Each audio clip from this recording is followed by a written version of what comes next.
Good afternoon. If our guests and visitors could take their seats, please. My name is Stephen Cichilian. I'm the president of the board of the Traverse Area Historical Society. And we are pleased to have you here today to listen to a very important topic about the history of Traverse City, particularly the industrial and economic development of our city. I would ask you that if you haven't signed in on coming in, that you sign in going out, and by putting your name and email address, you'll be able to receive our email blasts on our upcoming programs. This is our concluding program for the spring. We will resume our monthly programs in September. It is my pleasure today to present to you Professor Stephen Walton of Michigan Technological University, who will present on the history of the Parsons Corporation. The Parsons Corporation, which came to Traverse City during World War II, is a standout part of Traverse City's industrial history. Manufacturers of bombs and landmines for the military, pressed metal, kitchen build-ins, and many of the rotor blades of the first generation of helicopters, Parsons eventually moved into fiberglass boats and engineering consulting for aerospace, naval, and data industries. Their development of numerical controlled NC machining here in Traverse City is a global notable achievement, yet one that left little footprint here. On the other hand, the development and recruitment of industrial firms to the city certainly has. Parsons epitomized the transformation of industry in Traverse City after World War II from local to national and from consumer products to industrial and consulting work.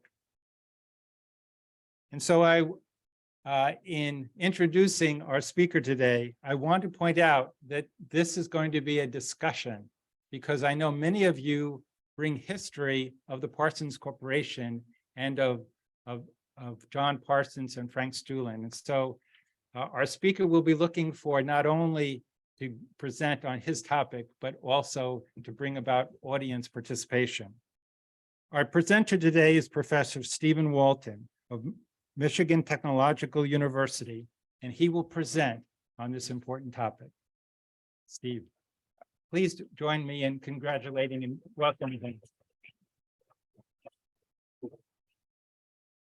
Well, I don't know if people want to congratulate me yet. We'll see what I have to say. So very much, two things I'm very, very acutely aware of. First off, I'm bringing coals to Newcastle. I know you know a lot more about Traverse City, and in particular, be kind to me because when we discuss things, you'll say, "Oh, over at the corner of there and there," and I don't know where that is yet.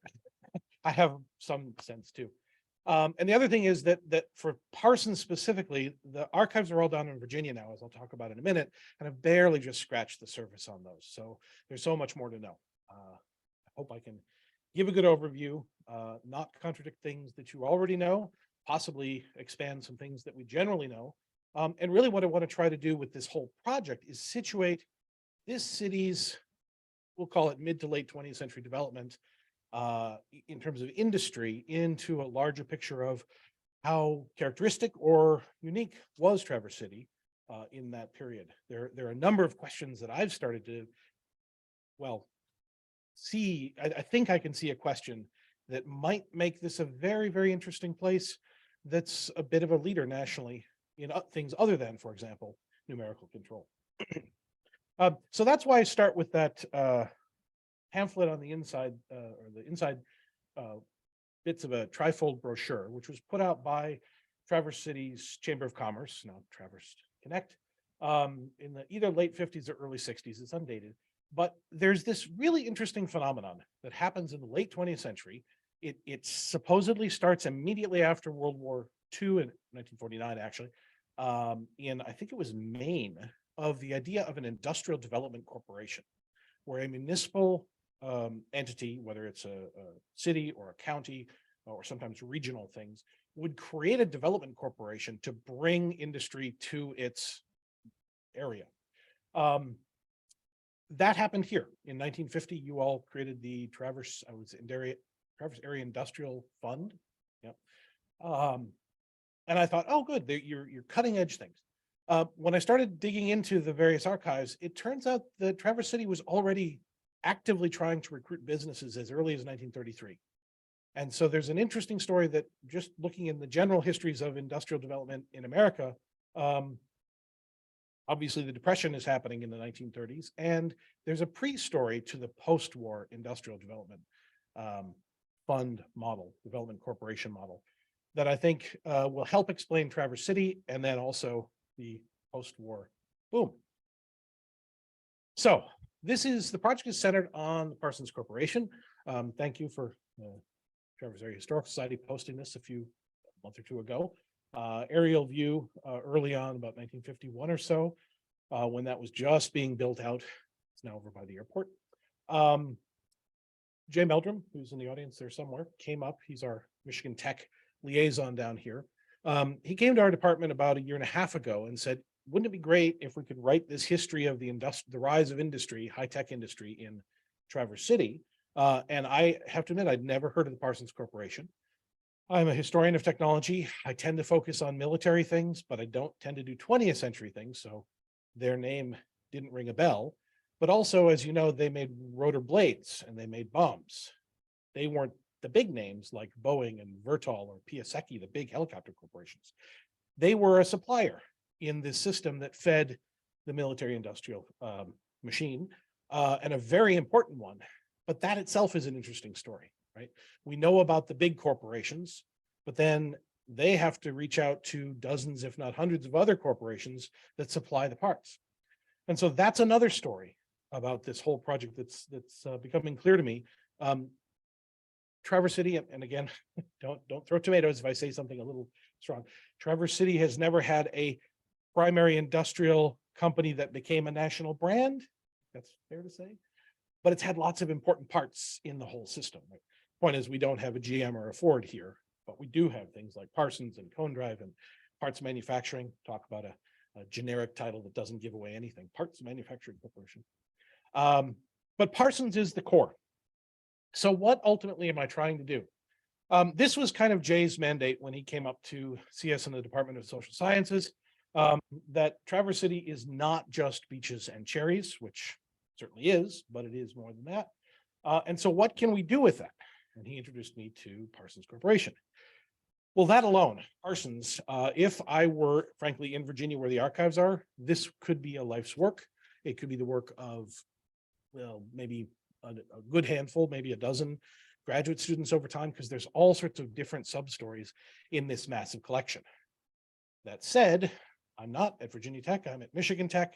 Our grad students do industrial archaeology. So if that plant weren't there anymore, we could send in archaeologists to dig it up and recover its remains, but of course it still is. I'm a textual historian, but the archives are 1,000 miles away. So what does the story become? Well, it becomes one of all the different companies that were here. And to be clear, there were other companies, but I'm consciously excluding the agricultural and timber companies, because that's the longer story of Traverse City. With a couple exceptions, pretty much late 1930s, really 1930s for Burwood, there's a shift. And it's a wonderful story in Traverse City of the national. Industry is changing. You all have a plaque out on West Bay, I guess it's called, about the second industrial revolution and the sort of World War II and post-World War II high-tech boom of things. I'm going to actually make an argument that Burwood, for the Traverse City story, is the beginning of that boom in 1933. More on that in a minute. But there's all these other companies that are part of the ecosystem here. Parsons is clearly the big one in terms of both employment and of immediate national importance, and of course, because of their invention of numerical controlled machining. But the project, I think, isn't just a strictly single story of Parsons. What I'm going to try to do is something, there's a press called the History Press. They put out very nice, affordable, which is also very good, softcover paperbacks of historical things. They're the same company that does those postcard books. That's not what I'm proposing. But for example, here's one they have on a mill in Maine, I believe, that focuses on one company. I'm hoping to do a very similar sort of thing, ultimately having a sort of 150, 200 page book, moderately illustrated, not complete picture book, that tells the story using Parsons as the central focus, but really tells the story of Traverse City, and Traverse City as an example of a sort of second tier city, not one of the major industrial cities that we can read plenty of books about, Cleveland, Detroit, Chicago, etc. And how they found their place in the mid 20th century doing this form of specialized manufacturing. And then Parsons, because it is important, very important, stands out in the, we'll call it the shaping of the city after World War II, but there are others. So what have I done? I've had 3 days, a total of 3 days, down at the Parsons Archive at Virginia Tech. Those papers went down there in the 1990s. Virginia Tech was looking to build its archival holdings in aerospace. And so the papers, I guess, came on the market, or a deal was formed. And they have been there since I think 94 or 97, relatively under cataloged. Not uncatalogued, but under cataloged. 250 bankers boxes, nicely filed within each one, which was done before they went down there with John T. Parsons and I gather a professor from University of Michigan who was working on his numerical control story, and got them in very good order. But then Virginia Tech never had the money to catalog them. They have just gotten a grant last year and have started this year to catalog them all in proper finding aid order, so I'll be able to find what I need. But I've only had 3 days down there. And as you can see, it was an experience of what I like to call extreme archiving, where you quite literally had to wear a hard hat and get on a forklift that lifted you up to 50 feet in the air to find whichever box on a very, very high shelf. This is the new model of university libraries, by the way. They've taken all the books out of the library and they've stuck them in a remote holding pen, climate controlled, high density storage. But there they sat. As I say, they're being processed right now, and I'll be down there in July. So there's a lot more to learn. I also specifically want to note Hope College has a small collection, particularly of one video that's already online. I'll mention that in a minute, and a couple other videos or old films that I got digitized, which are just wonderful. I'll show you one of those today. And then I can't speak more highly about Traverse Connect. They have preserved all the minutes of the Chamber of Commerce back to about 1919, I think, earlier than I need. But the fact that they're there is just amazing. The sort of density of information in those deliberations of each of their monthly meetings, and then particularly their industrial committee meetings, has been a gold mine. And I've only just barely worked through the 1930s. And then there are a number of other collections that I might mention as I go on. So to this point, I also just specifically want to acknowledge some people that have been extremely useful already. Grant has started to help me on this journey and will as well. Grant is John T. Parsons' son, as many of you probably know. I've already had a couple interviews, and my student, Ben, thank you. If anybody is in the room that talked to him last week or the week before last week, thank you for that. If there's anybody here who expected to be contacted by him, there was a communication breakdown, and I gave him a bunch of names that he thought I was going to contact, and he didn't contact. I'll be in touch. And my other student, Maggie Denny, talked to some other people.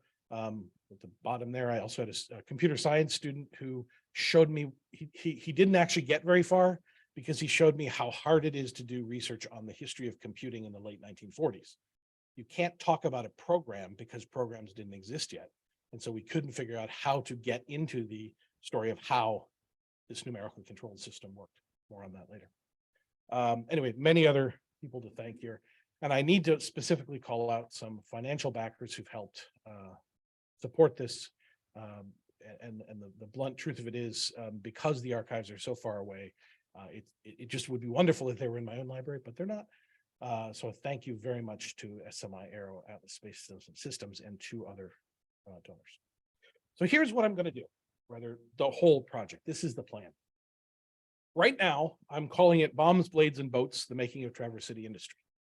Now, Bombs, Blades, and Boats are Parsons Corporation's specific contributions here. It's an alliterative title. It can change, but it's really what are we going to, how am I going to frame this out? Well, first off, as I said, there's this, I thought I was going to be starting in 1941 when Parsons moved up here to make landmines and then bombs for the military. Well, it turns out in looking at the just prehistory of this, the Depression era enticement by the local Chamber of Commerce and the industrial fund, what became the industrial fund, was much deeper and more active than I was expecting. And I'll show you a graph in a minute that might help you reorient, sort of thinking about what the Depression meant for industry. So that part is, it's not done, but I know where I'm going with that. Then I've got Parsons' story to really focus World War II, his move up here, the company's move up here. It's one division of the Detroit Parsons Corporation, what becomes the Aero division. They move into the old, is it Greilick factory out on West Bay, and start making landmines and bombs. Then they built the 12th Street plant, which is now Cone Drive, building up to rotor blades. That's where they invent numerically controlled things. But the World War II story, it's a wonderful kind of localized story of the arsenal of democracy. Again, gets a check mark because I know where the archives are. We know the general story. That'll be pretty straightforward. The interesting step then is the post-war story. I'm, for the moment, again, I'm probably being too literally alliterative, calling it blades to bytes. Again, bytes don't yet exist as a computer science concept when numerical control is developed in the numerical control side of things. So that's not an anachronism, but it's a little bit off. But that story of how a corporation that's founded to do one thing, automobile parts, that's the Parsons Corporation in Detroit, gets into, before World War II, other things that involve stamp metal, their Pure Air kitchen division, on that in a minute, then gets a contract in World War II for landmines. Okay, stamping metal, that makes good sense. But then bombs, which are actually heat forged metal, which doesn't completely sync perfectly with their other divisions, but sort of does, but then moves into rotor blades, which are wood and then eventually fiberglass and eventually honeycomb aluminum. It's an interesting material and skills problem. And along the way, they invent the foundation of modern computer manufacturing, numerical control machining, another completely sort of outside their skill set area, which they develop into the core of an entire industry. So there, that's sort of, if you call those chapters, that's a giant chunk, and I don't know how many subparts that'll go into, but there's lots of material on that in the Parsons archive in particular. Then there's the question of how do I tell the story of Traverse City from the later 1950s through the 60s? This is where I need help here, because many of you will know the history of like what are the important mileposts in Traverse City history. I say for the moment that I've got a check mark on that because there's lots of interesting little stories. I'll tell you the story about bows in a minute, specifically a Parsons story, but relates to Fred Bear, the archery, the sporting goods manufacturer. But really, it's an interesting story of as industry changes and a smaller company, and smaller companies plural, in a secondary market struggle to figure out what the post-war 1960s into the 70s American industrial landscape looks like. And so then how do I conclude this? And this is, I don't know the answer to this. Parsons moves into consulting. There's the spinoff of the Balfour Stulin Corporation, which I don't have archive records for yet. And you can point me to that one there. So I don't quite know how to tell that story particularly. Sorry, that didn't quite line up. And then where do I conclude this story? And that's what I need to know from you all in the discussion is, where do you see sort of this phase, that phase of Traverse City industry growth, build out, not so much ending, but as much like there's another inflection, I know by the 1990s probably, but where does that? So let me tell you some stories. Here's the graph that I want to show you that should remind us that the Depression isn't all what we usually hear about. The Depression was terrible. The Depression did cause major dislocation to the country and the world. But this is an interesting graph on economic output during those years. right? And the Depression is right in the middle there. And what you see there is that the horsepower per wage earner, the output per man hour, the capital invested, everything actually goes continually up during the Depression. Unemployment also went up. That's certainly true. But the areas that managed to keep going and in some cases expand actually increased their productivity. Oddly, the hours of work per week goes down slowly, and some people have looked at that and said, oh, well, that's actually, you know, the 40-hour work is kicking in. That's actually partially underemployment and some unemployment. But trying to figure out sort of what does happen to smaller industries that don't completely collapse during the Depression is a really interesting story. So in particular, let me look at our case, say our, I feel like I've become an honorary citizen for a little bit. What happened here when the Depression hit and everything looked very, very bleak? Well, as I said, as early as 1933 and possibly a little bit earlier, the Chamber of Commerce, recognizing the collapse of, we'll call it the financial system in the country. Remember, it's 1933 that the bank holiday is declared a federal bank holiday, where they shut the banks for a week because there were runs on the bank and industry was collapsing. At the very same moment, Traverse City Chamber of Commerce is in negotiations to bring companies here.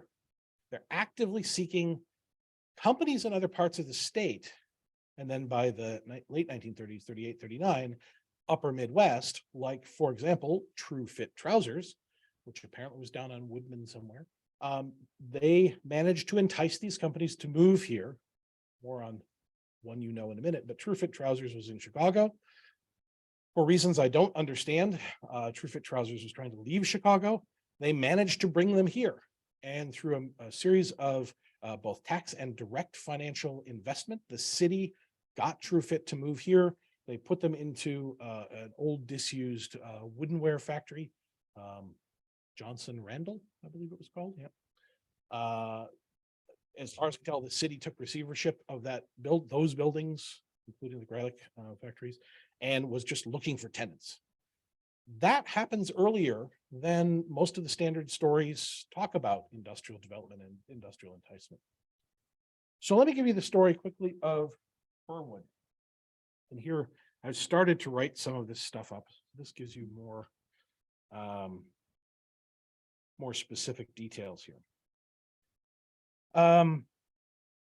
When the Depression became apparent, the impact of the Depression became apparent, you would think that the key goal of the Chamber of Commerce was to foster industrial production. But by about 1933, the Chamber of Commerce was not apparently concerned with it. Their major push seems to have been to develop local scrip to replace the disappearance of money and the runs on the bank. So basically creating a local scrip economy. It had an agricultural committee, not surprisingly, as well as committees to bring people to the city, a tourism committee, a convention committee, and retail and wholesale committees, trade development committees. The latter group still perceived Traverse City as one of local production by and for locals, and primarily for agricultural commodities. They tried to leverage the National Credit Corporation, one of Hoover's first Depression era relief agencies, to establish a Traverse City agricultural market. But what became known as the Industrial Department, headed by A.L. Dolph Lafreniere, I noticed there's a Lafreniere street down on the south as I drove in, was created an industrial committee and a manufacturers committee, which eventually got quickly folded into the others, specifically to, quote, direct the industrial expansion and development of the community. By the end of 1933, they had applied for a whopping $111 grant from the Civilian Works Administration. Converted, that's a fair amount, but it shows you how little we had across the country, that $111 would support salaries for a 3-person team and necessary office supplies, stationery files, typewriter rental, and miscellaneous materials. I mean, that shows how, frankly, desperate the country was all across the country. And all of that was to make an industrial survey of the region. I have not found that survey, but I'm hoping I will eventually. Meanwhile, just so you know, this is when we were also, Traverse City was petitioning the Public Works Administration to do major developments in the harbor and the park.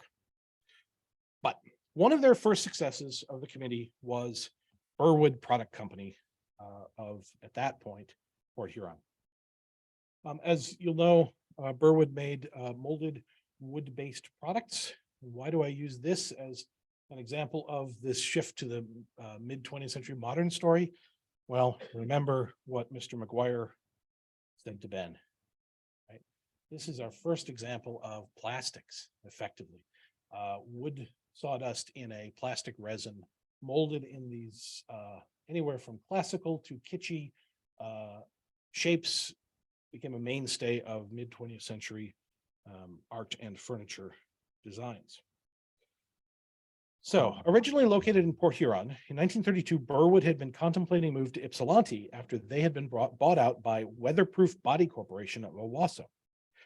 Traverse City made its first, quote, strenuous effort to court Burwood in January 1933, and in that year they met with Don Weeks of Traverse City and agreed. He was Secretary of Chamber of Commerce, head of Chamber of Commerce at that point. And Burwood agreed that if the Ypsilanti deal fell through, they would come north. In many cases, business owners were inclined towards Traverse City, or even specifically because they liked the idea of moving here, and this was the case for Burwood as well. E.C. Maureen, the Burwood manager, and one of the two principal owners said, "I think I'd like to move to the Northwoods." The problem was that Kenneth Watkins, an insurance salesman in Detroit, and the other principal owner opposed moving more than an hour or two from Detroit, where he lived. Ypsilanti, however, did not manage to meet Burwood's financial requirements. I don't know what Ypsilanti offered, but we offered, and now think of this, we had to get a grant for $111 to do an industrial survey for that year, but we offered them $20,000 in bonds to get Burwood to move up here. At any rate, Weeks thought, quote, "This industry is nothing to let slip through our fingers," end quote, and the 50-man payroll that they had at the time was worth going after. At any rate, within a month, the bank holiday hit, specie basically dried up. Investors who had agreed and promised to support the $20,000 bond simply couldn't put their money in as they hoped. And by the later summer of 1933, the financial situation was making investors nervous. The company had done its part of the bargain, moved up here, brought men, machinery, everything, but the city, quote, "seems to have lost some of the interest which it had showed impressively back in the winter," end quote. Burwood had moved in April and set up, I don't actually know where yet. If anybody knows where Burwood originally was? They built their new plant out by the airport, I guess, in 48, 46. I don't know where they were initially. Where is here? And by their own claim, they had injected something like $17,000 into the local economy, which does convert to about $400,000 today, which includes in 1933 $11,000 in wages for their payroll. They had built up a stock of $3,500 in inventory and $8,000 in master dies and carvings, and the plant claimed to have opened a reasonably lucrative sales market in Chicago. Kenneth Knowles, Burwood's sale manager, appealed to the city that, quote, "given half the chance, the company will become the asset to the city that the Chamber of Commerce expected it when it carried on its intensive activity to bring the company here last winter," end quote. Leo Callahar, the trustee of Burwood subscription agreement here locally, offered to redouble efforts to get subscribers to honor their subscriptions, suggesting that they visit the plant to see what a sound investment it was. Callahar even admitted he was, quote, "better pleased with the showing of the company now than before they came to Traverse City. I think they're a better concern than I thought at the time. They have a better product and better management than I gave them credit for," end quote. At any rate, I'm still working through those records. Burwood obviously stayed, so it was a success. And the called the new industry, plastics, flourished. So that's where I can tell the sort of basic story of Parsons, but here I have conflicting stories. The basic story is very clear. Parsons was founded by Carl B. Parsons, John T.'s father, down in Detroit in the 20s. He had come up through, he's a Swedish immigrant, came up through the wagon building and then carriage building and then early automotive building trade, body manufacturing. He is the inventor and patentee of the concealed door hinge. So rather than having a hinge on the outside of the car door, inside the sidewall, and had built up a very, very successful parts manufacturing company for pretty much all the major and many minor auto companies down in the Detroit region. Somewhere in the 1930s, and I don't know the exact date, they spun off the line of what became known as the pure air kitchen units, which were effectively, imagine a Murphy bed, but replace the Murphy bed in the alcove with an entire kitchen unit. Pressed metal cabinets, sink, stove, and possibly refrigerator models can be customized to order. And they become a very important or very profitable and successful line of things, sort of a sideline for Parsons. And somewhere in the 30s, they decide to move that north. Now, here's the disentanglement part. By 1939, the world is at war, but America is not. In 39 and 40 and 41, remember Pearl Harbor is December 41, the US remains steadfastly neutral, but it reorganizes its military, it reorganizes its industry, it reorganizes its military industrial supply. Industry starts booming and we start to climb out of the Depression, even though we're technically not at war. Some of this is readying our own troops, some of it is supplying materials to the Allies. And I think, don't have evidence for this yet, but I think that Parsons' Detroit area was just so overwhelmed with business that they needed to move pure air out. And so one source or one bit of evidence says that we decided to move pure air north and then the war orders came in. Now, the other fascinating story, which I haven't written up, is we have in the Parsons archive, we have John T.'s notes from a trip out to Washington in 1940, Washington, D.C., where he is meeting with federal authorities for trying to get orders for various things. So he meets with the Federal Housing Authority to get orders for pure air kitchens. At the same moment, he meets with the Army to get orders for pure air kitchens. All the Army bases that are being built need things like this. And so the context is the buildup to World War II, but it's not bombs. It's kitchenettes, right? So in particular, he's, I'm not clear whether he got the contract, but he's a pretty good lead in 1940 to build pure air inserts for a whole series of bases being built in Alaska. Right? And as the war effort, even before we're in the war, starts to ramp up, pure air seems to be a winner. But while he's out there, it really seems to be a bit of a fluke. He's got this wonderful story of I met with General so-and-so, and he sent me to Corporal so-and-so, who sent me to Lieutenant, bouncing all around the administration. And somebody whose name I haven't written down yet, but it's in the notes, basically says, wait, you can do kitchens? Could you stamp landmines? And so there is this skill connection where they say, well, if you can do pressed metal kitchen cabinets, we need somebody to make landmines. Do that. And Parsons says, yeah, absolutely, please, give me the contract. One of the things that I've noticed in all of John T.'s both records and reminiscences is his concern for keeping his company going and keeping his employees employed. Full-time, large contracts is whenever he can get them. However, having come up through an industry which is mostly parts supply, he knows that almost all orders tend to be episodic. So trying to balance those two is a bit of a challenge. So he gets the contract for landmines, also gets a contract for 250-pound fragmentation bombs. I think something like later eventually Dresden, that sort of model of saturation bombing. And the military says, but we want you to move the plant out of Detroit to a non-militarily sensitive area. Detroit was obviously a target. If anybody could destroy American military production, just like any combatant, you try to destroy your enemy's industrial supply. And one thing we often forget is that there had been a fair number of German sabotage attacks in 1940 and 1941. Actually been a number in World War I as well, which, so it's overstating it to say the government suppressed these things, but they tried to make sure that word didn't get out that there actually was sabotage happening in America. So this is where I say Parsons is coming to Traverse City for pure air, but he is also motivated to come to Traverse City for military production and sets up in the old Greilich factory out in West Bay. So this is what he gets initial contracts for. That's a cross-section of a World War II, slightly after era landmine. Basically not that much different than stamping a brake drum. Someone else would have filled it with explosives and firing pins and things. And he makes a very good job of it.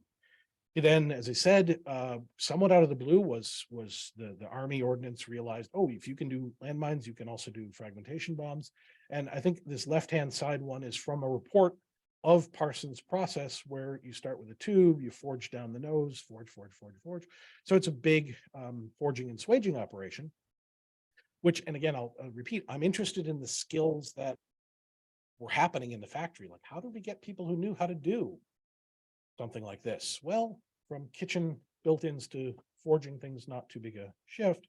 And so what we see then is Parsons was savvy enough to say, well, if I can do that for them, I can offer to do that. And so there's the initial tubes that are rolling into, by this point, I think that's in the back lot of the 12th Street plant, Cone Drive now. Apparently that used to be where the circus came to town. And Parsons has built out his factory. Here are the tubes that are coming in on the rail line to be forged into things. But then he realizes, oh, I can do bomb fins for you too as well, just the fragmentation part of the bombs. I can do crates. And in the bottom center there, I don't want to. It might develop a press steel packing crate for things like bomb fins or whatever else to replace the wooden ones there. So all these parts supply things build up to a very impressive production process. My student Ben just was over at Cone Drive, and thanks very much to Tom and Angela for letting us look at the archives there. They've got a good selection of World War II era photos. See the bottom left here, there's a little serial number. Oh, that arrow doesn't. Where is that screen? Oh, sorry. But they're on the bottom right, see serial number. So there is somewhere in the U.S. Army Ordnance archive files in Washington, D.C., there will be a full run of these things because they sent people out and cataloged them very well. Someday I hope to find even more, but we have a good number here. So here we have the bomb fin production line working in the 12th Street plant. Here we have, this I think is actually the painting line of the 250-pound bomb line. See things moving along conveyor belts. And so eventually I hope to be able to sort of reconstruct the production process, everything that goes into doing this sort of high volume mass production on a very short notice and developing the whole system. Here we have a couple women on the production line, not exactly sure what they're doing in this particular step, but also it'd be wonderful. I'm betting that in the Parsons Archive in Virginia, there are employee records, and I can hopefully get some information there. I'm assuming that that generation has all passed. If anybody knew anybody who worked in that, I'd love to be in contact for memories of that. Close up there of the Rosies, the riveters, or in this case, Bertha, the bomb makers. Other processes, I'm not entirely sure what some of these lines are doing, other than doing a lot of it constantly throughout the war. Heat treatment in this one, a top view on the right and a floor level view on the left. And the reason for that is, to not put too fine a point on it, these are fragmentation bombs. So the point is you actually need to make a piece of steel that doesn't work well, so that when the charge goes off, it shatters into shrapnel. That's an interesting challenge because that's exactly what you never want to happen in any kind of consumer product. You don't want a brittle steel casing. Here you do. One other thing, and I'm curious to hear from people later. There are people who say, in fact, I think it was Tom or Angela had said over at Cone Drive that they had heard that he moved the building up from Detroit. I have no evidence of that, and I'm very disinclined to believe it, but very likely did move the machinery up from Detroit. See their Parsons cast up on the top of the stamping frame. But this question of how you reuse and transfer machinery from one product line effectively to another is really an interesting one. And that's something that I haven't looked at it yet, but in engineering literature of the time, being at an engineering college, I'm curious about this stuff. They are talking very widely about how do we convert a factory that made X into a factory that makes Y for the war. So even if I can't find Parsons specifically in bomb production, his bomb production, there will be that story. And so that World War II effort is really what brings, I think, high tech, high volume, particularly non-agricultural, non-wooden production to Traverse City. Parsons, great supporter of the war, beautiful scrapbook in the Parsons collection of all these ads and patriotic sorts of things, supported by Parsons advertising, etc. And this picture here, right, this the 2-page flyer, kind of like a wedding invitation of, we built, Parsons designed and special built forging press. And just to zoom in on that, it shows a wonderful example of, cursor back here, cursor right. If you can just see here, it's actually, they're made of a spiraled steel, right? And here, that's red hot nose being forged into shape. And then a heat trip. And then these jigs here will also help for the alignment with the bombs at the bottom. So that's the technical story. Some other quick things. I'm lingering on World War II because I've got the best pictures for this. Right after the war, Parsons managed to get himself a P-38 fighter. So you could just buy those things after the war. Owned it for a few years, flew around the country, and as you can see, he was advertising Pure Air kitchens. And the wonderful story of, I think it was flying to Buffalo to pick up a potential client and flying him back here for dinner in order to make the sale on Pure Air kitchens, because of course, once the war is over, well, military contracts on bombs are going to dry up. But military contracts on rotor blades, those took off like crazy. Pardon me. Here's another wonderful question that is not perfectly clear to me exactly how this worked. Parsons himself, and as far as I can tell, none of his employees had any specific manual experience with building these wooden structures that could be used for rotor blades. Nonetheless, he convinced the Army Air Corps, soon to become the Air Force, to, I guess, certify Parsons as a subcontractor to the major helicopter corporations. And the major helicopter corporations were convinced Parsons Corporation could do these things, pictures coming up in a minute, to build the rotor blades for the new type of aircraft, the helicopter. Developed in the 1920s, but again, pardon the pun, it was really taking off in the 1940s. Just barely, production barely started to a point where there are a few tiny cases of helicopters serving the military during World War II. But as you can see, this is a graph from Parsons records of, he managed to make 700 blades total in 45 under war effort for Sikorsky, the R5. But the war ends and production tanks. But the military is very interested, not surprisingly, in helicopters. Civilian uses, not quite so much yet. That's going to come, as you can see, about 1950, where the civilian market takes off again. And Parsons is supplying to, in this case, 4 of the major companies: Vertol, Sikorsky, Hiller, and Bell.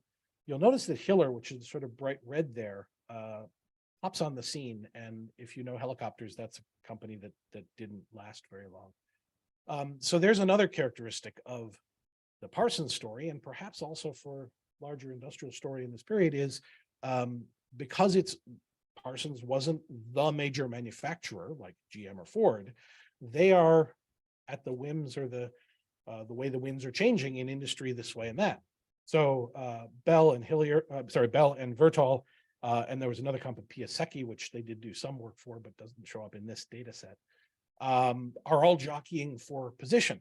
But the problem is, and this is a completely non-Traverse City story, the helicopter industry basically collapsed after 1945 because nobody could see a civilian use for these things. But the military said to themselves, we have to keep these companies in business because we can see these will be useful. Now we know they did become useful for the Korean War, right? The bottom left and the top right, if you watched MASH, this is exactly what they were useful for.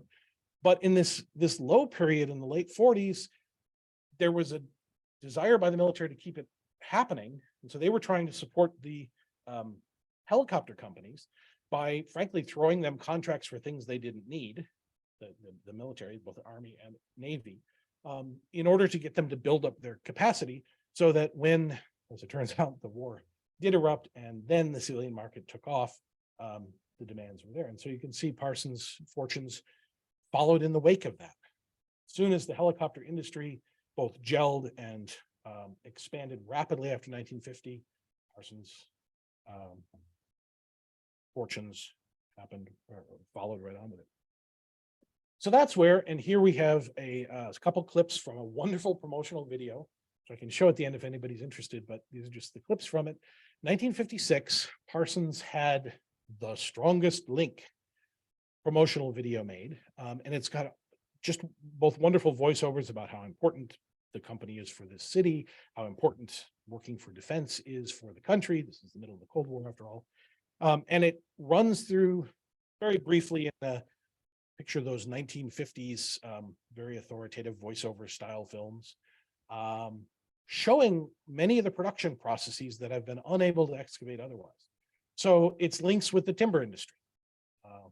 Obviously, we're in a timber region, and so that came naturally.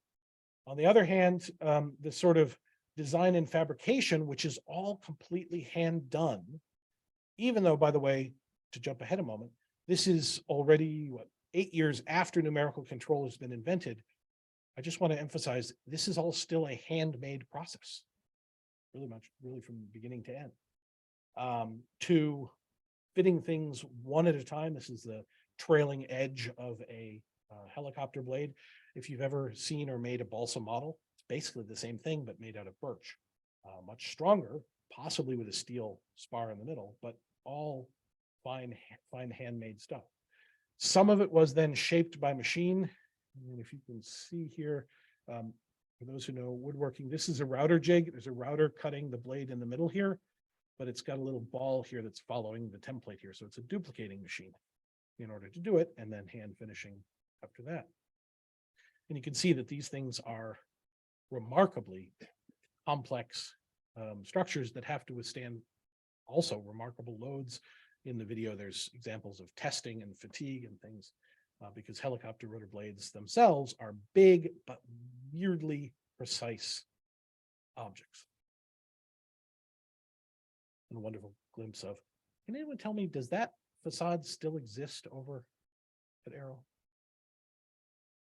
Yeah, because this is, I think this is out at Aero Park, right? When I drove around it back in the spring, I never saw that, but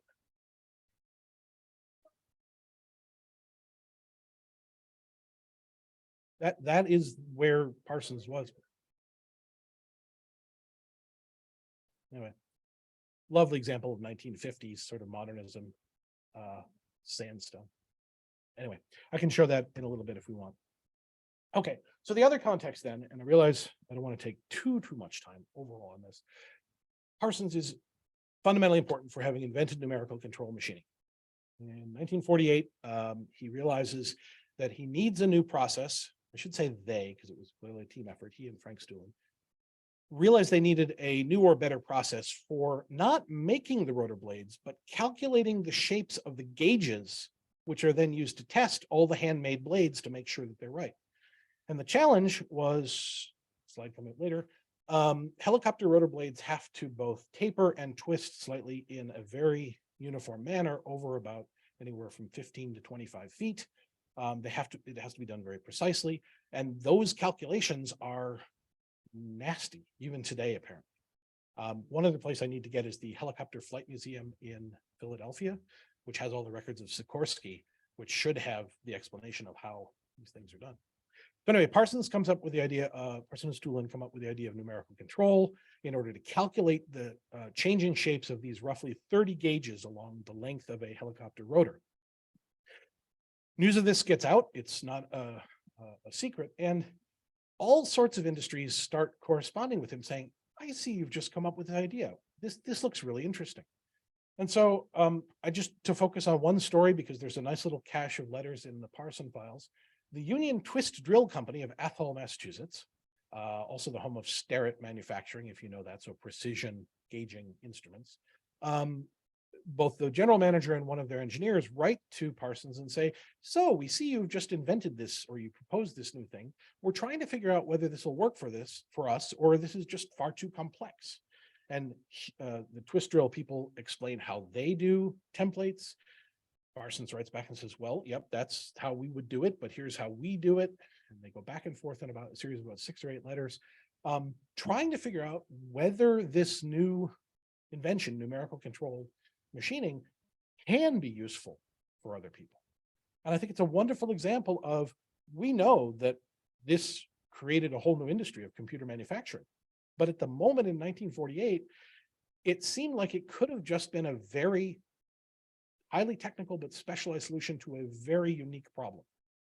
And so in the correspondence, there are the list of the first about 15 or 20 companies that either purchased a numerical control machine or got Parsons to help them set one up. And it's across all sorts of industries. Alan Bradley, for example, in Milwaukee.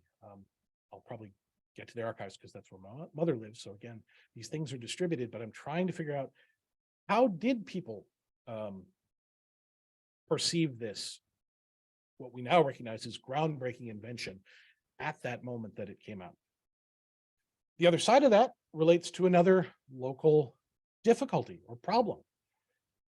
Who's going to be able to run these things? What education do they need in order to do it? So at the surface, you might say, oh, well, Northwestern Mission College was founded in 1951. You might know it's got a little bit of a prehistory as early as 45. They're talking actively about, we need something beyond high school in anywhere in the northwestern corner of the state. Les Biederman is a strong advocate for this thing. And so you might say, well, okay, they founded a college to solve the problem of skilled machine, except when this opens, it's not a technical college. In their first bylaws, it says we want a college with a curriculum adjusted to individual needs. It does mention vocational and technical training. There'll be courses, etc., conservation, forestry, craftsmanship, agriculture, and manufacturing unique to the development of this area shall be especially encouraged. Sounds good, right? According to the first 20 years story of the college, there really are no vocational, technical, industrial classes offered. By 1959, their first accreditation. The nature of the business life of the community and the absence of manufacturing and other similar industries indicates that trade and technical programs are only of limited interest in this area. So there's this interesting disconnect. As high tech is building in Traverse City, it's really unclear where the skill in the high tech is going to be coming from. And so what I want to look at is, where is Parsons, where are Parsons and also places by them like Cone Drive hiring people from? Are we bringing in a new, outside college educated engineering cadre? It's my guess, but that's not the way the story is usually told. Anyway, that's another angle. What we see though is Northwestern Michigan College does grow steadily in its first 20 years. Enrollment keeps going up and up, but by and large, that is not the connection for the technical skill. How about this angle? And here I'll ask you about connections. One of the things that continually amazes me in studying the history of industry is how much the history of industry is portrayed as technical achievement, triumphing step by step in whatever field. But when you research each individual technical achievement, it's amazing how important personal connections are.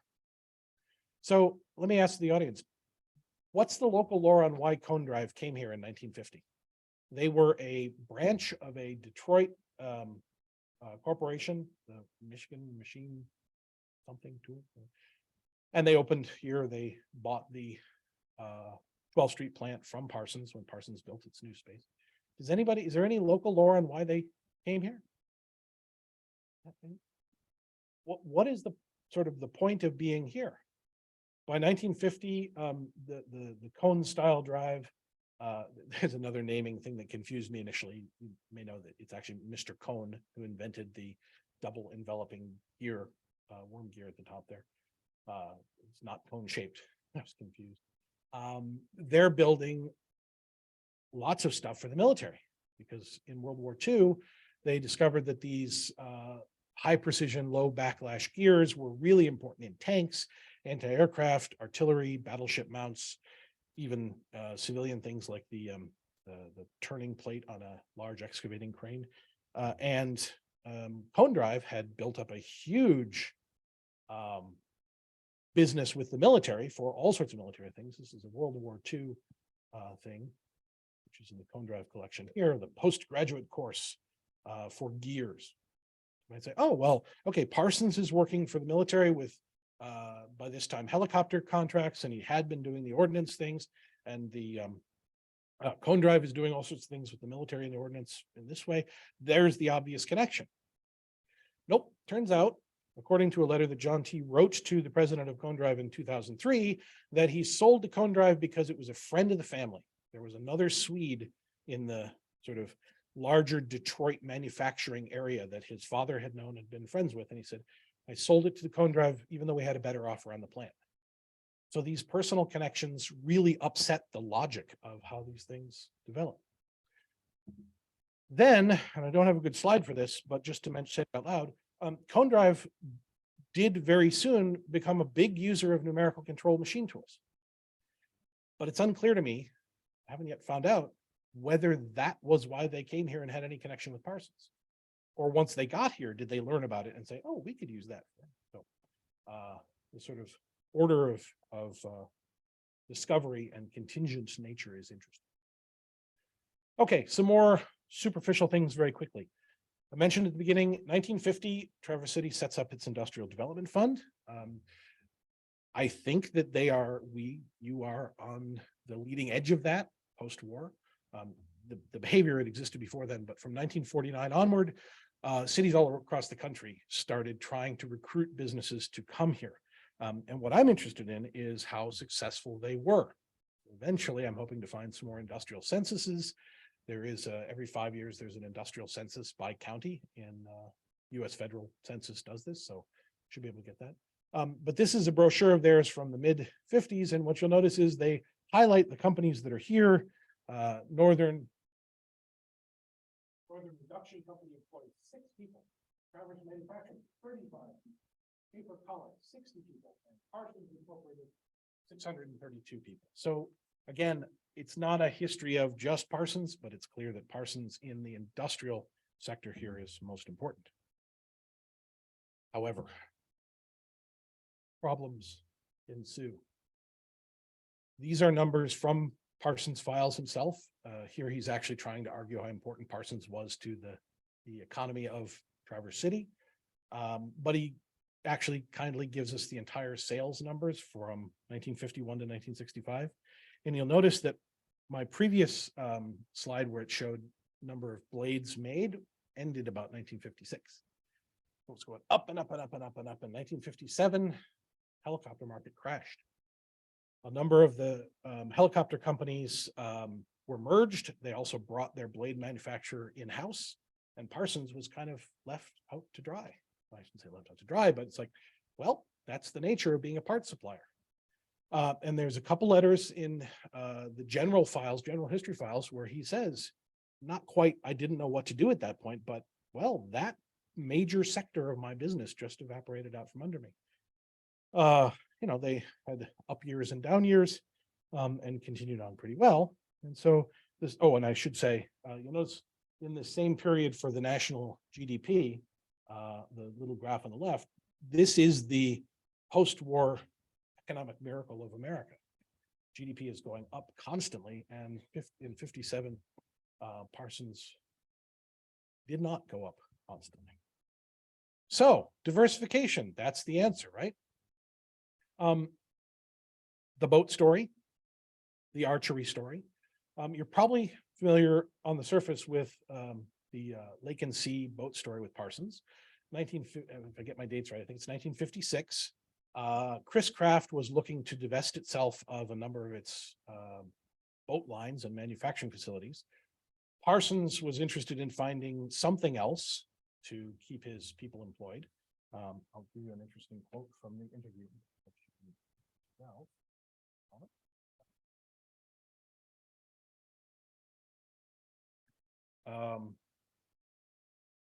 Lake and Sea, or sorry, Chris Craft had 4 production sites around the country, or 3 rather, around the country.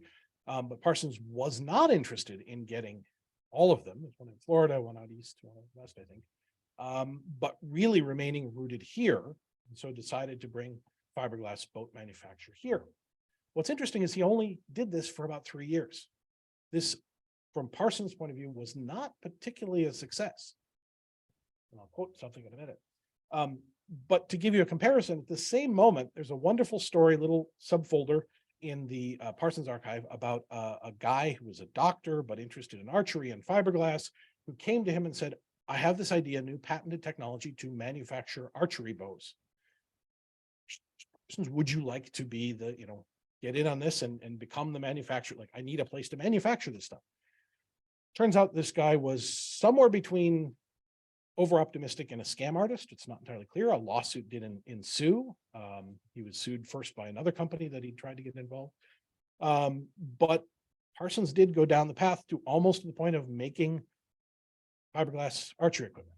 And so here again is that interesting synergy of skills. Oh, fiberglass boats, fiberglass archery, no problem. But in 1955, the year before any of this happened, there's no reason Parsons would have had fiberglass people on staff at all. So I really would love to know someday, like, how did he think he could just jump into a different material manufacturing area? So if you're interested in this, if you search Hope College Parsons interview, there's a wonderful interview from 2003, I believe, where John T. is being interviewed specifically about the Lake and Sea story, and talks about some of the things I just mentioned there. He says, among that, he says here, my objective was employment in Traverse City, so I was only interested in one location. Of course, that meant my customers had big and long freight bills to ship a boat from Traverse City to California, as we did, and to Boston or wherever. But nevertheless, I made a decision that the styling of the Lake and Sea line could be improved upon. So I had hired an industrial designer. Can't remember the name of the fellow, but he was an industrial stylist, as we called him. You hire them to make things look really sharp. We built them out here on Old Mission Peninsula. Anybody know where that boat yard was? I'd like to know.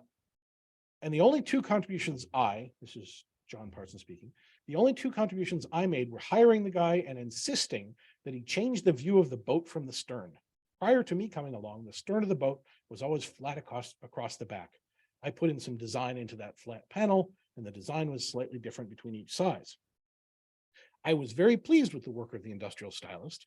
We put the boats in the Chicago Boat Show and the New York Boat Show, and I thought that the cruiser would be a great thing, but it didn't sell at all. I sold only one of them, and that was to some guy from Boston who persuaded my salesman to let him buy the display model from the New York Boat Show. This was very surprising, but I have since rationalized that by the time a person was willing and desirous of spending money to sleep aboard a boat, they would probably want a bigger boat than an 18-footer, which was the biggest they did. So as good as I thought my boat was, it was no good. Although it was good enough to let that fellow in Boston convince my salesman to sell one to him. Jumps along here, the comment about lamination and again, the skills that I think weren't here at the beginning. And so the interviewer asked, what was the market reaction to your Lake and Sea? They recognized that the styling was terrific. They didn't see the first blush how good the workmanship was, but they were looking only at the styling. When you're in the showroom, you're only looking at styling. So we didn't have much trouble selling the boats eventually, even though we had to ship them all over the country. One of my directors was a man from Sweden, another one of those connections. He was so impressed with the boat, he bought one for himself and one for Sweden and shipped one for himself and one for his wife over to Sweden. So you held on to the boat company for how many years, they ask? Not very many, it must have been about 3. But we sold it because it was just a question of starting to concentrate, and I couldn't. And I wanted year-round employment for my workers, and I found that they couldn't sell boats 52 weeks of the year, so I had to lay them off, and I didn't like doing that. The boat sales office had such an impact on my decisions. The boat sales office was down there on the bay where the Boardman River runs into the bay. They were the ones who convinced me that you had to hire an industrial stylist. I think this is the biggest thing because the Lake and Sea was a darn good looking boat. I don't know if there's anything that compares to it or not. And then he agreed that this is the interviewer, but Parsons agrees. It seems like what you did was take precision manufacturing techniques and brought it to an industry that had been fairly sloppy beforehand. you brought well-trained engineers, you brought styling, and you brought jobs to a job-hungry area. 3 years, but that's still that's true. But once that division gets sold off, then what do they go into? And so that's what leads me. Oh, sorry, this is the interview. I should have had that up. Where does that then go? So let me just then conclude with an area that I don't know enough about, but I want to tell from a way that it has been written considerably about before, but I want to tell in a way that it hasn't really been looked at.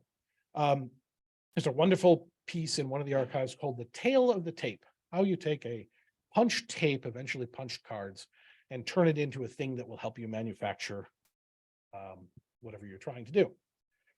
Well, as I said, in 1948, Parsons and Stulin developed the idea of numerical control. By 1952, they had worked out I think marketable, I don't actually know if it was ever fully marketed, system called the Cardomatic. And they used standard IBM 80-column punch cards to encode a whole series of steps of move on this axis, down, cut, etc. If you know computer machining, it's pretty much exactly what you would expect now.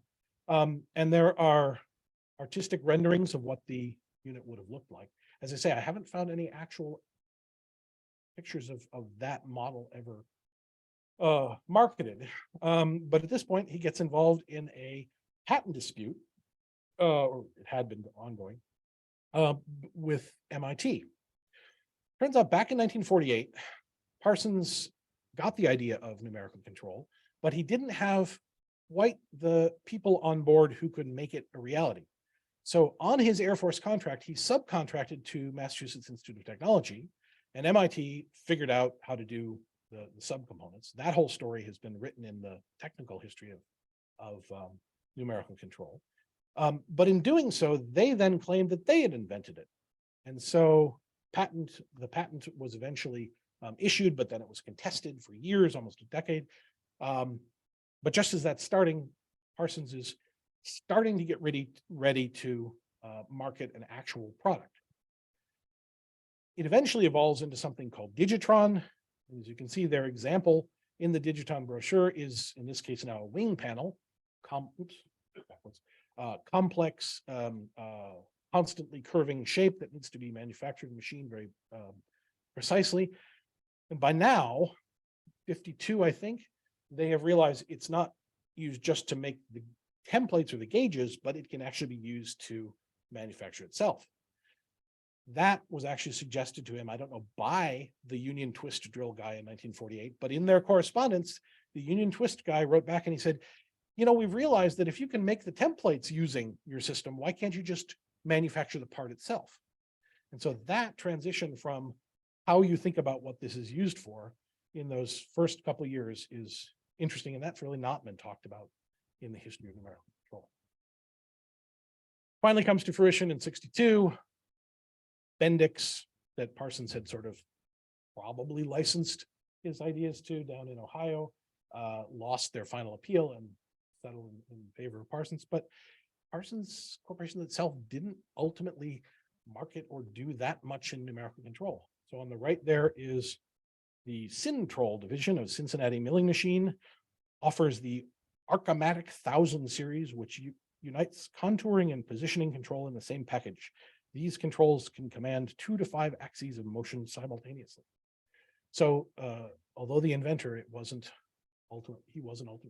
Corporation wasn't ultimately the supplier for the country. I'm just not going to go to that. I know I've talked too much.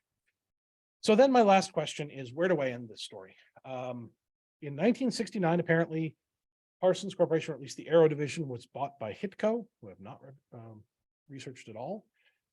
And Richard and Sally Lewis both said that the plant moved to California in 70 or 71. I'm not sure there was much of a plant left for that at that point, but I need to know what that is. There are elements of the shift national towards engineering consulting. Balfour Stulin is already an example of that, starting well before this. But the Parsons papers have a couple of dozens of boxes on consulting, and I don't know what they are. It goes into wind turbine development, blade shapes, marine propeller division. He ultimately has 5 or 6 divisions, par, prop, par, blade, etc. gets complex, but I don't know how much of that has to do with what's happening here. And so I would ask you all, what is characteristic of Traverse City industry in the probably the mid to my early 70s, but 70s into the 80s.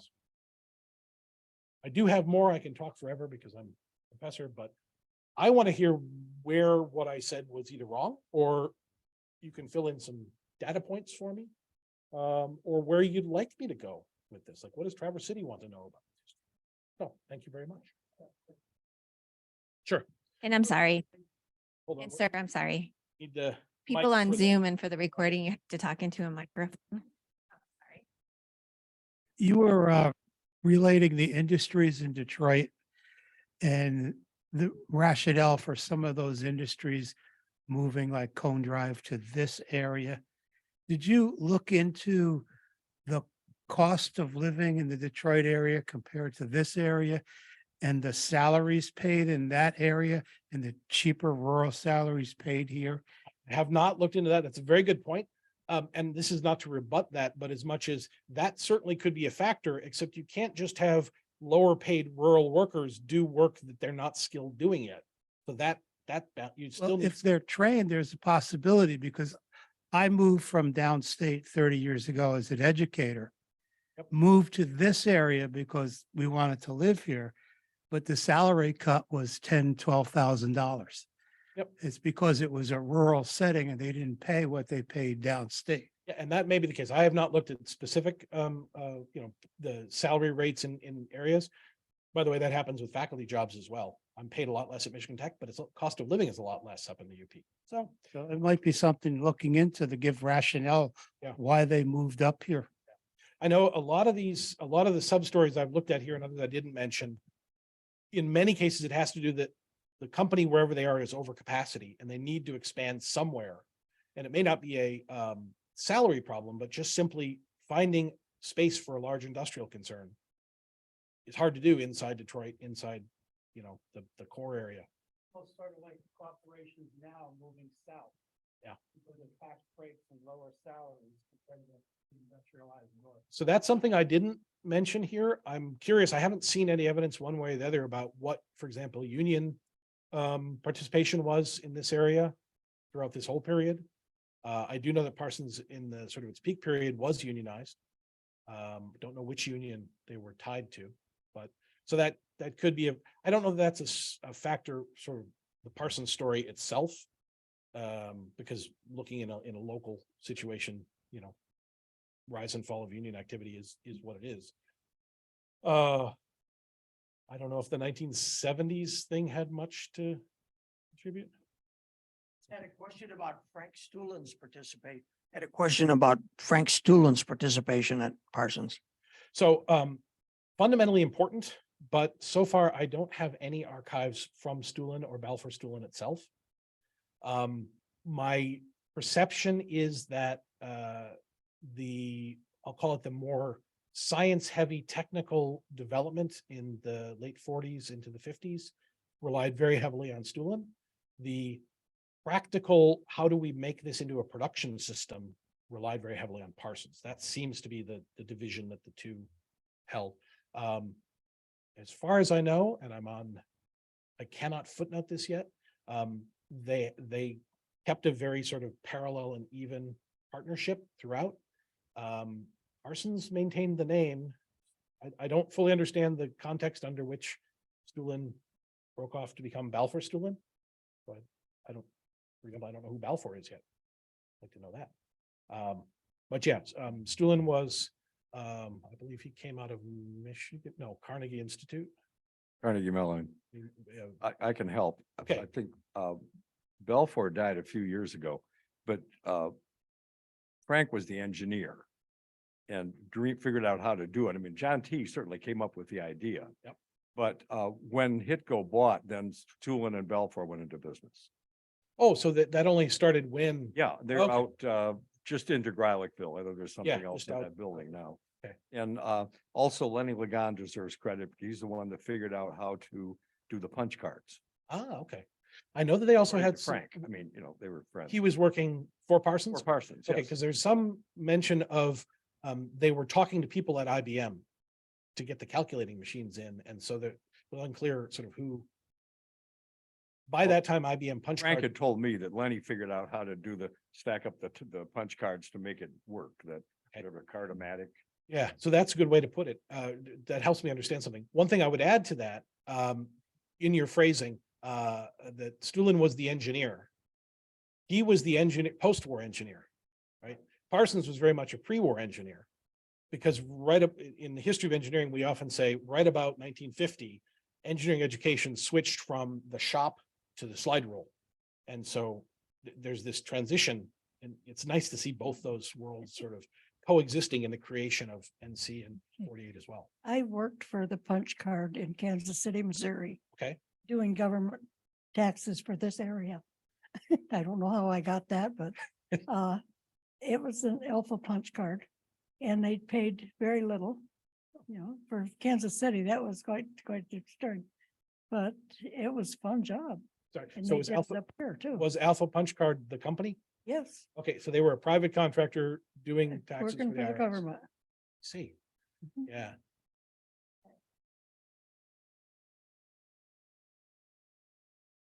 The funny story, if I could add something about the move to Traverse City, it came about primarily, and I don't know the Pure Air kitchen coming up here before World War II.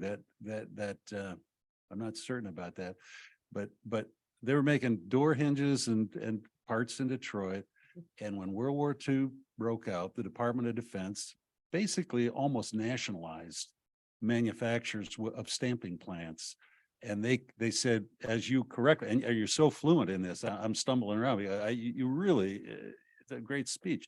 But the Department of Defense said, you got to get out of Detroit. You got to move at least 150 miles away. You got to be on a deep water port because you're going to receive a lot of steel. So number one, you needed a port. And number two, my mom, John T.'s wife, loved to ski and camp, and they camped up here. Yeah. But you cannot underestimate the power of Traverse City, Yep. not only for them. She wanted to live up here and he wanted to raise a baseball team, 9 kids. And so they wanted to get out of Detroit. And Right. the second thing is that the post-war engineers, there was a huge migration based upon quality of life. The same reason people wanted to move up here and be engineers is the same reason they wanted to back then.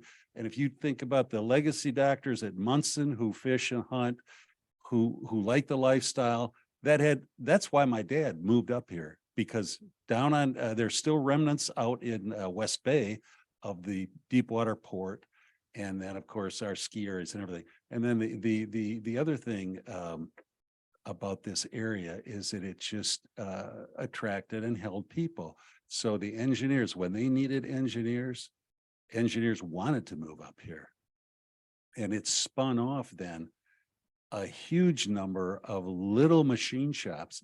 And the last thing I'll say is the other thing is that John T. believed in was hiring farmers.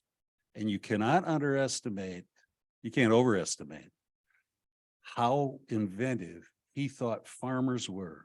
And up until his last R&D shop, Jim Baelish from Cedar, I can't remember all the guys' names, but he made a point. And he also said, because farmers had down times in the winter between crops and seasons, and so they were available.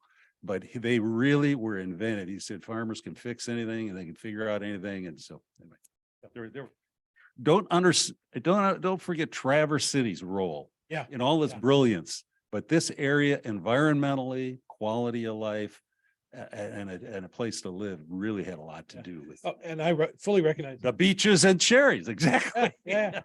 Well, and I teach at Michigan Tech, and we have so many graduates say, I would move back there in a second if there was only a freaking job to come back to. Right. So you actually had that succeed. I'm hoping I can find the data specifically to back that up in those census of manufacturers, because one of the columns is proportion of higher degrees. So we should see the number of bachelor's and higher degrees go up considerably.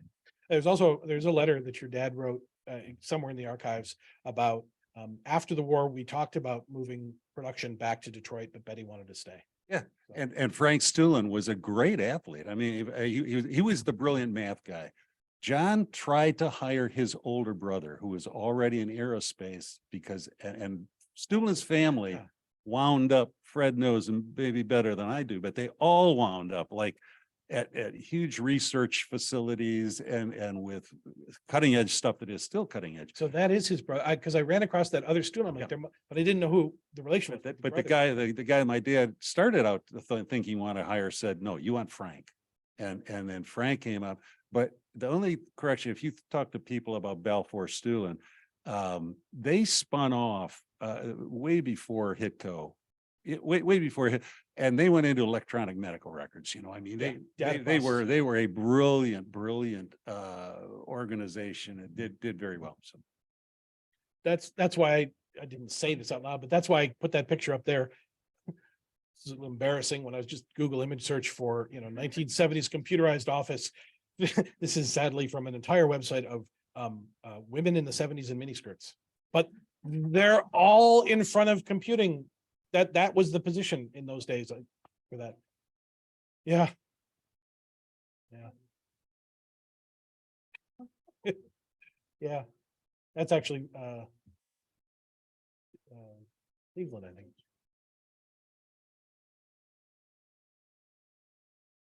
Yes, where did Burwood go first?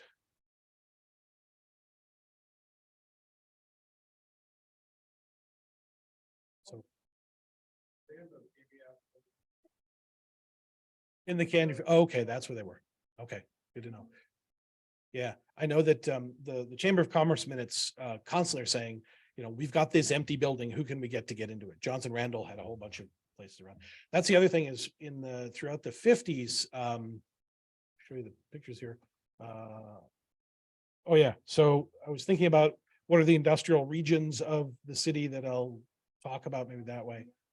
Yeah, and that's the red block is just the Parsons bit, but then that expands. But looking at the old fire insurance maps, this is something that my field does a lot. Parsons has got little places all over the city, and some of them are fascinating. Like the one on the right there, you'll notice this is on, I think this is on Woodmere as well. Down near where parts manufacturing was. Yeah, somewhere there. But you'll notice it's got X-ray and spray booth. So what is that? What division are they doing there? It's a testing something, but they give you hints. Plant number 3, woodworking shop. There's True Fit Trousers, Schaefer Collett. And sometimes you can get a sense of what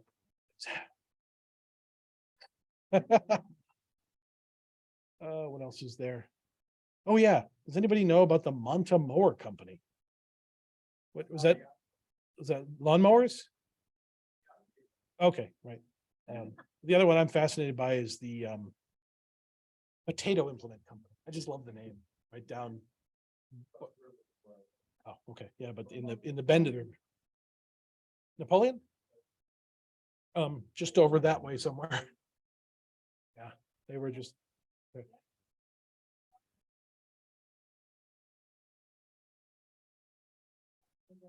Huh.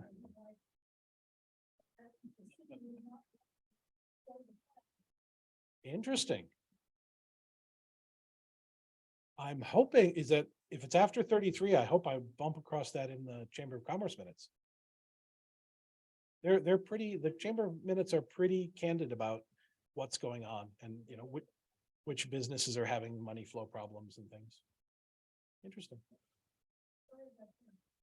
That's interesting in the 30s because, so side note, not your story here, but up near us, near Lance, there's a little town of Alberta and Pequaming, which were both Ford villages. And in the 1930s, as honestly, Henry Ford got a little dottery, he started trying to sort of plant these effectively little medieval villages, self-sufficient, remote, sort of garden villages with a little mini industry attached, wood processing up where we were. Yeah. Wanted to be a feudal lord at times. Let's see, that was all I had. These are just other pictures of things. Oh, one other thing I don't know that I'll maybe in the introduction, I'll talk about the sort of the old core of what industry used to be. Traverse City Iron Works obviously did last a long time, but again, it's this sort of, most of those kind of industries are designed for production in the local community. So I don't have any records from them, but you know. Okay.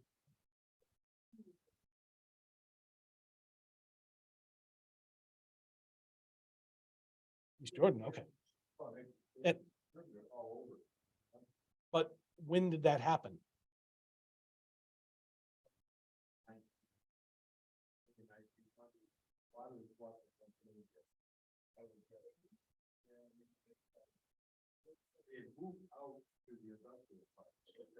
Okay, okay, okay. And I actually ran that plant. But father wanted the fire. Right. Because of the valve. Yep. And their own firefighter. But they never distributed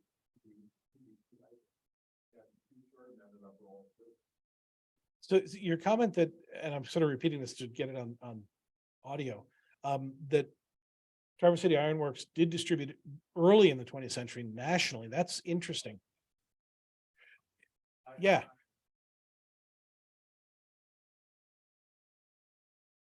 Well, sure. And this is an interesting thing about regional industry, sort of local industries that become regional industries that can become national. And there are a few that break into that. I grew up in Wisconsin, so Neenah Foundry became the manhole cover manufacturer for the country, apparently. And it's interesting to hear that they were national earlier than I got the sense that they were. So I do need to look into them more.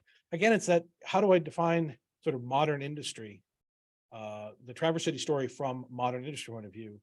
And they may have been national and apparently had a very good valve, I guess. But that's old tech. At least, so that I just needed somehow to divide things out. Right.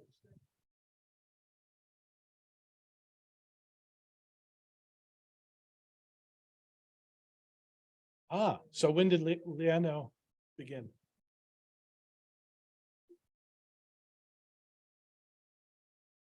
But see, you're doing that to me. Not from. Yes. Oh, okay, that bit that's now sort of a, yeah, that's that, anyway. So, but when did?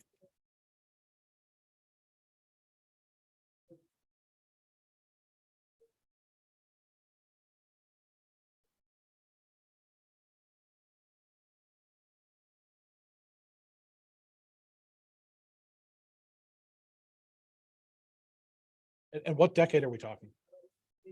Okay, so that's that later, yeah.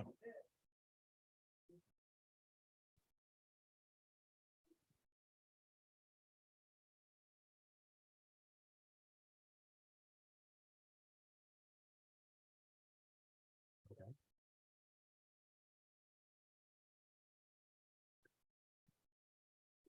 Right.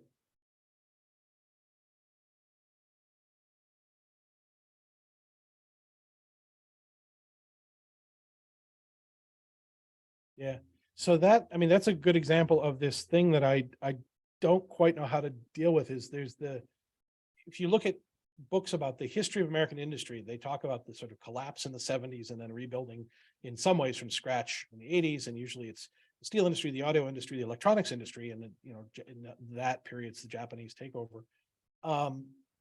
Those sort of top level stories don't usually look down at the parts level things. And that's where I'm trying to figure out how do I end this story? Or at least, you know, bring this to try. I don't want to try to do all the way up to present, but it feels like there's a trough in American manufacturing in the 70s and the 80s. There's a funny story, as long as you're talking about Traverse City Iron Works. You didn't talk about the fact Parsons built the Saturn rocket fuel tubes, the big fuel tubes, and it was the precursor to the Challenger explosion after Morton Thiokol took that business away and then they started to produce them in segments with the O-rings. Up here, we produced them in one piece. And when Morton Thiokol bid that job away, John T was very upset. And he said, those O-rings aren't going to work because of the freeze thaw problem of I shouldn't smile at that, but that. no. Okay, well, they wound up, those tubes were cold rolled, huge extrusions. There were 3 of them left out at the plant when Hitco bought the plant. And Harry Calcutt wound up with 2 and my dad wound up with 1. And when TC Ironworks was building its new foundry out in the industrial park out there, they needed a smokestack. And those tubes cost tens of thousands of bucks to build, even if you scrap one. And I was at the plant the day John Royce bought one of those Saturn booster tube fuel lines for their smokestack for about 400 bucks. And he said it was, if you want to talk about industry winding up, now Traverse City has rezoned industrial land in the industrial park for housing, which is where this area is going. And so there have been some very natural but quirky little progressions where they've done away with industrial land in favor of housing. Yeah. Actually, your comment, I should have mentioned the Saturn. I mean, that is a pinnacle of Parsons production. The period in the 60s when all these subdivisions get formed, I can't get a sense of yet how somewhat independent they are, or it's just a way of sort of keeping track of all the things they were doing. That is, they may be sort of almost more a reflection of the archives than the reality in the thing. So, because you brought it up, what do you know what division within Parsons thing was doing things like bidding on NASA contracts? That was it. There was a Cincinnati Millicron engineer by the name of Klaus Spork who had designed a machine called the flow turn machine to do those extrusions. And they had a 15,000 pound mandrel. They ran that. And it was a highly, but that was a flow turn. They built a new segment of the plant down on the it would have been the far east end of the plant. And they produce those. Okay. So maybe that's my ending story is the Saturn V tubes. John Royce is around and he knows that he knows what they paid, 3 or 400 bucks, whatever. Okay.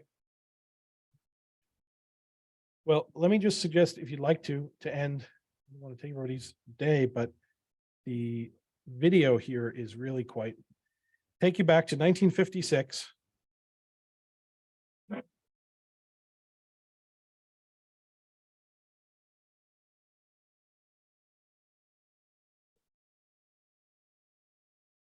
Traverse City, Michigan, an American town.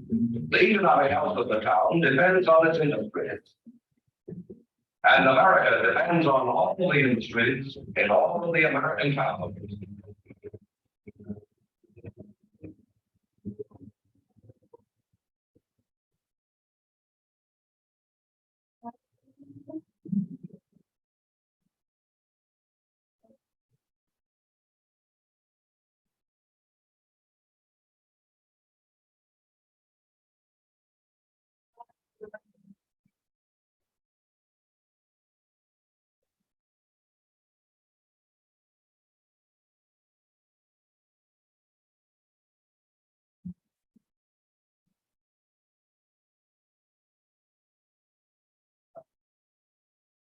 Waiting for a new page, a flying machine, a lifting machine, a military machine, a civilian machine, for defense, for attack, for the work duties of peace, a machine which goes up and down, flies forward and backwards, and stands still, ferrying the sick to hospital, the shells to battle, lumber and pipeline over mountains and swamps, carrying the mail, taxiing passengers to airports.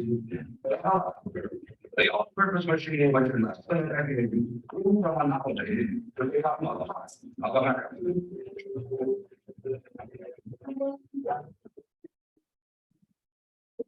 Under the catalog by its rotor blades, And the blades will work for all the planes on top. We have the helicopter to do. Only the main line.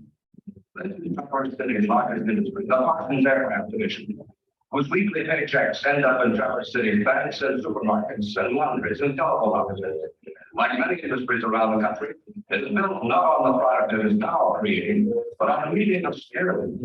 The highly accomplished minds and hands of the people who live hereabouts, the engineers, the machinists, the woodworkers, and the bonding specialists, the integrity of local people who manage the plant, the training of local people who operate it, the critically responsible business of making rotor blades for helicopters requires all the varying skills and the molding of them into a teamwork of production.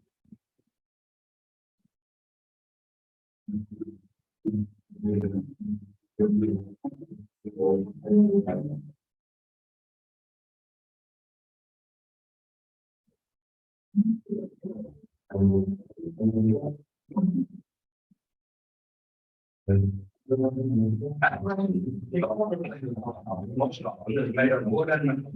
Many kinds of wood carefully chosen, intricately and purposefully put together, dried in kilns to the right degree of steel, free from warp and shrinkage. The shape is determined by mathematicians using formulas worked out by advanced modern methods. The shape is executed by craftsmen, raised in a new tradition of responsibility with the realization that human lives depend upon each and every blade they make.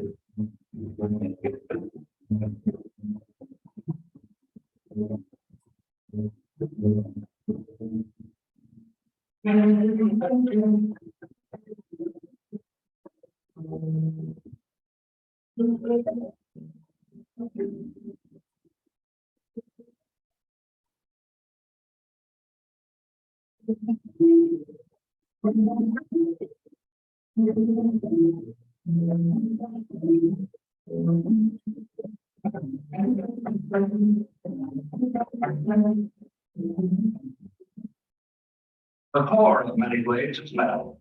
New machines, especially designed in the latest concepts of full automation, transfer the metal core through the stages of heat treating. There are several requirements for a rotor blade, all crucial, all needed to keep a helicopter flying. There is refinement, there is lightness, there is sound construction, there is accuracy of contour, and there is balance. Only if all are present do you have the right blade. Only if all are present does a helicopter fly. It's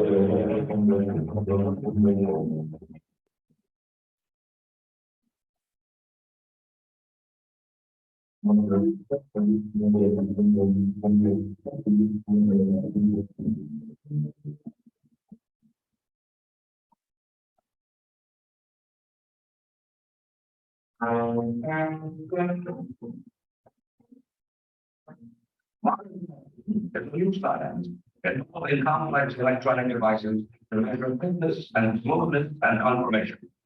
There are special installations here to increase efficiency and speed, to make the plant more instantly adaptable, and to better utilize the capital investment represented by factory space and equipment.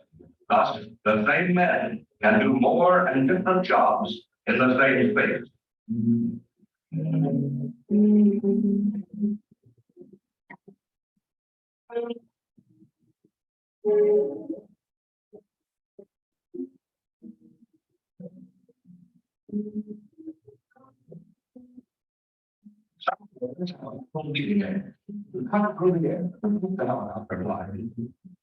What is happening there in the metal worker here are fused into the one product.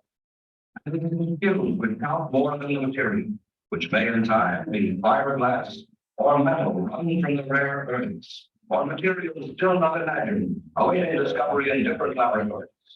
The basic problem will be the same: to apply the very facilities of this Michigan town toward the end product. The day will not come which does not need such men with their keen eyes and their trained hands and their minds alert to problems and to the satisfaction of craftsmanship of the difficult job well done.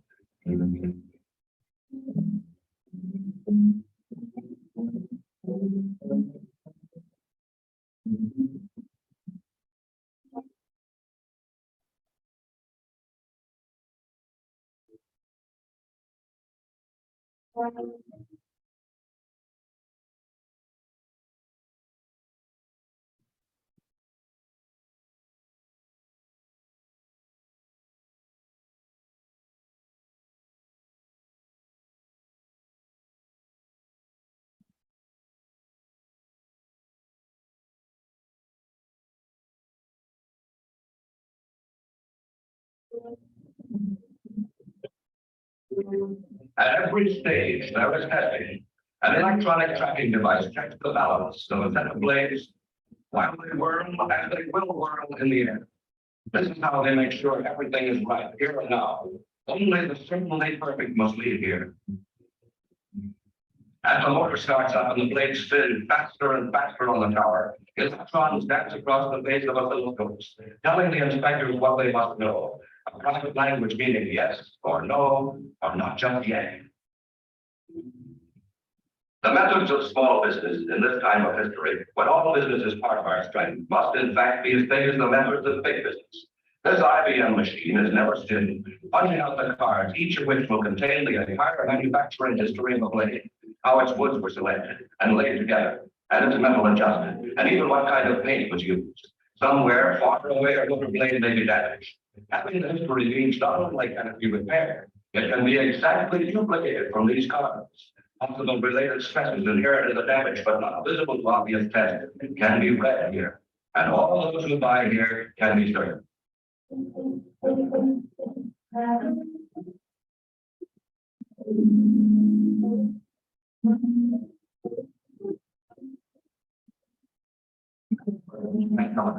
Many firms buy rubber blades, but the ultimate responsibility for the military aircraft they make rests here in the Pentagon.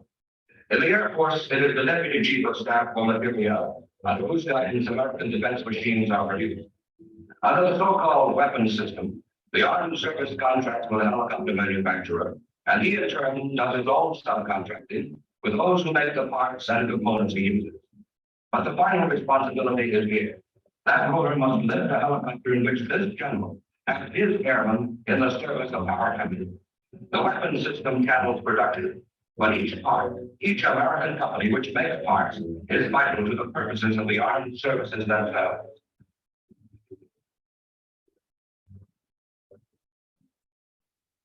In the plant itself, in the offices, in the research laboratory across the street, they worry twice. Once for today, for the things that are being made, and once for tomorrow, for what must be planned for and then made.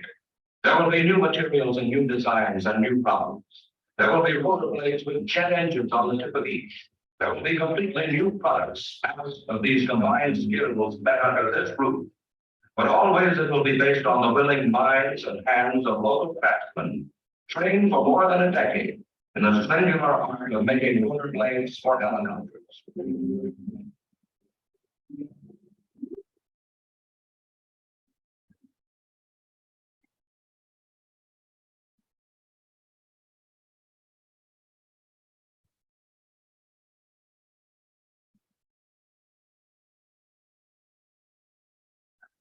There will be the testing.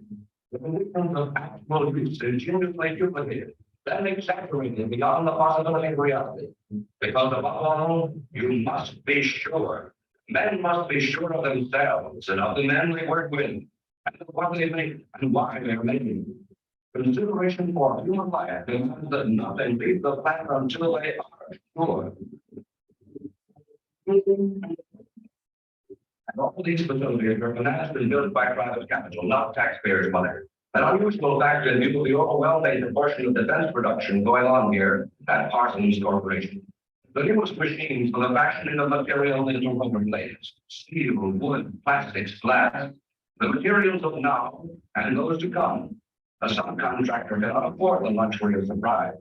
As sure as he is of what he makes, he must be that sure of what he may make. Of the men in the town who must work it for him, who belong to this part of the country and who will be here when the new, as yet unimagined problems arise. A plant combining all the elements to make many types of these highly complex blades and do the same for many types of anything else.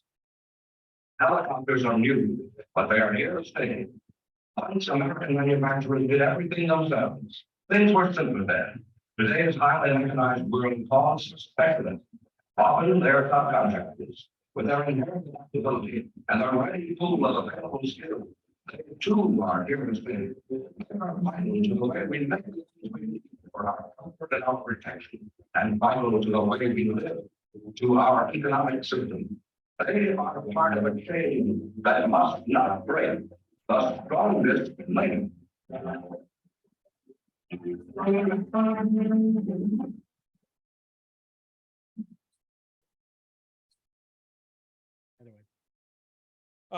Thanks to, commenter also mentioned, missile tubes, we've been talking about it, also fiberglass radar domes. I did not know that, so that's another whole sub-area to look into.